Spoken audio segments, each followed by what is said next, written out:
नमस्कार दोस्तों, स्वागत है आप लोगों का इलेक्ट्रॉमर्स पर। दोस्तों, आज इस वीडियो में हम लोग एक इंडक्शन मोटर के बारे में बात करने वाले हैं, यानी इंडक्शन मोटर का वर्किंग प्रिंसिपल, कैसे एक इंडक्शन मोटर काम करती है, कैसे वो घूमती है। अगर आप एक इलेक्ट्रिशियन हो, आईटीआई स्टूडेंट हो या फिर इंजीनियरिंग में डिप्लोमा कर रहे हो तो ये वाला टॉपिक आपको 100% आना ही चाहिए। इंडक्शन मोटर एक ऐसी चीज है जो हर इंडस्ट्री में यूज होती है और इसके बिना किसी भी इंडस्ट्री में प्रोडक्शन इम्पॉसिबल है। तो चलिए बिना टाइम वेस्ट किए वीडियो को जल्दी से स्टार्ट करते हैं। इस कॉन्सेप्ट को हम बिल्कुल जीरो लेवल से समझने वाले हैं और मैं रियल लाइफ एग्जांपल के साथ इस टॉपिक को एकदम क्रिस्टल क्लियर कर दूंगा। सबसे पहले समझते हैं कि एक इंडक्शन मोटर आखिर होती क्या है। देखिए, इंडक्शन मोटर एक ऐसी मोटर होती है जो एसी सप्लाई पर चलती है, यानी अल्टरनेटिंग करंट पर, और इन मोटर्स के अंदर रोटर को डायरेक्टली सप्लाई नहीं दी जाती है। मोटर के अंदर जो करंट इंड्यूस होता है, इसी वजह से इसका नाम पड़ता है इंडक्शन मोटर। इसके रोटर के अंदर करंट इंड्यूस होता है। आज के टाइम में सबसे ज्यादा यूज होने वाली मोटर्स यही होती है। इसके बहुत सारे एप्लीकेशंस होते हैं, जैसे पंप, कंप्रेसर्स, मशीनरी, और इंडस्ट्रीज में इसको ऑटोमेशन के लिए भी यूज करते हैं। अब दोस्तों, हम लोग देख लेते हैं इंडक्शन मोटर के क्या क्या मेन पार्ट्स होते हैं। किसी भी इंडक्शन मोटर में दो मेन पार्ट्स होते हैं, एक होता है उसका स्टेटर और दूसरा होता है उसका रोटर। आप लोग इमेज में इस पूरी मोटर की एनालॉजी देख सकते हैं। स्टेटर पार्ट फिक्स होता है जिसके अंदर कॉपर की वाइंडिंग प्रेजेंट होती है और उसी के अंदर मोटर की सप्लाई जाती है। जो घूमने वाला पार्ट होता है उसे हम रोटर कहते हैं और ये स्टेटर के बीच में रहता है, जो कि बेरिंग की मदद से एयर गैप डिस्टेंस पर होता है। इसके अंदर भी वाइंडिंग प्रेजेंट होती है,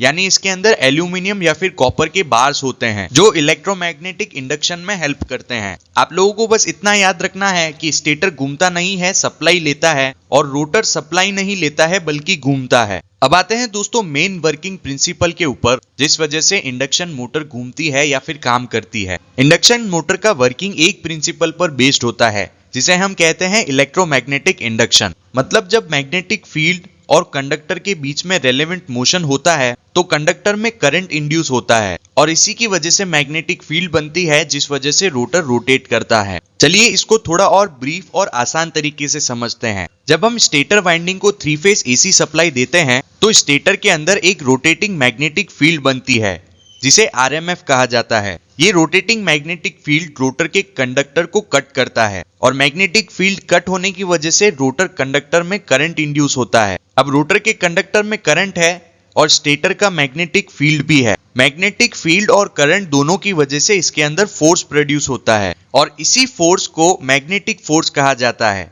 जिस वजह से रोटर घूमने लगता है। ये सेम डायरेक्शन में होता है जिस डायरेक्शन में मैग्नेटिक फील्ड होती है। इसी तरह से इंडक्शन मोटर स्टार्ट होती है और फिर चलने लगती है। अब दोस्तों बात करते हैं रोटर के अंदर सप्लाई डायरेक्ट क्यों नहीं दी जाती। दोस्तों, इंडक्शन मोटर का सबसे बड़ा फीचर ही यही होता है कि रोटर को डायरेक्ट इलेक्ट्रिकल सप्लाई नहीं देते हैं। रोटर में करंट ऑटोमेटिकली इंड्यूस होता है सिर्फ मैग्नेटिक फील्ड की वजह से। इसीलिए इसके अंदर ब्रशेस, कम्यूटेटर, ये सारी चीजें नहीं होती है, जो कि एक नॉर्मल डीसी मोटर के अंदर होती है। इसका मेंटेनेंस काफी कम होता है और मोटर ज्यादा रिलायबल होती है। इसी वजह से इंडक्शन मोटर इंडस्ट्री की सबसे फेवरेट और ज्यादातर यूज करने वाली मोटर है। दोस्तों, अब क्वेश्चन ये आता है कि रोटर मैग्नेटिक फील्ड को कैच क्यों करता है। रोटर हमेशा स्टेटर के रोटेटिंग मैग्नेटिक फील्ड को कैच करने की कोशिश करता है, लेकिन रोटर कभी भी मैग्नेटिक फील्ड का इक्वल स्पीड नहीं घूमता, क्योंकि अगर रोटर इक्वल स्पीड पर आ जाए तो रेलेवेंट मोशन जीरो हो जाएगा और करंट इंड्यूस होना बंद हो जाएगा। इसी डिफरेंस को हम लोग बोलते हैं स्लिप।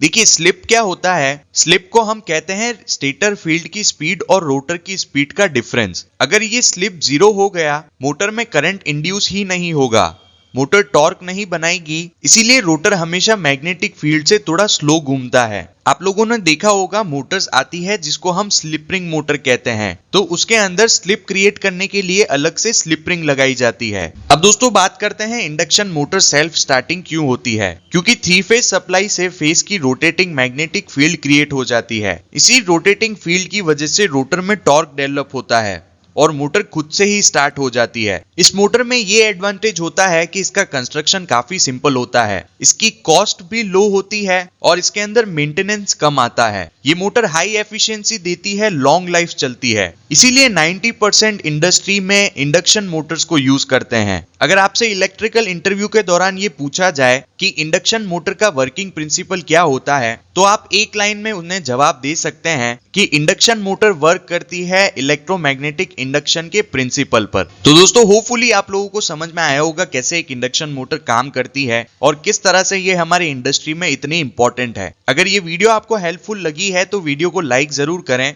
अपने दोस्तों के साथ शेयर करें और अगर चैनल पर नए हैं तो सब्सक्राइब कर दें। मैं मिलता हूं आप लोगों को ऐसी किसी नेक्स्ट इंफॉर्मेटिव वीडियो में। Thank you for watching.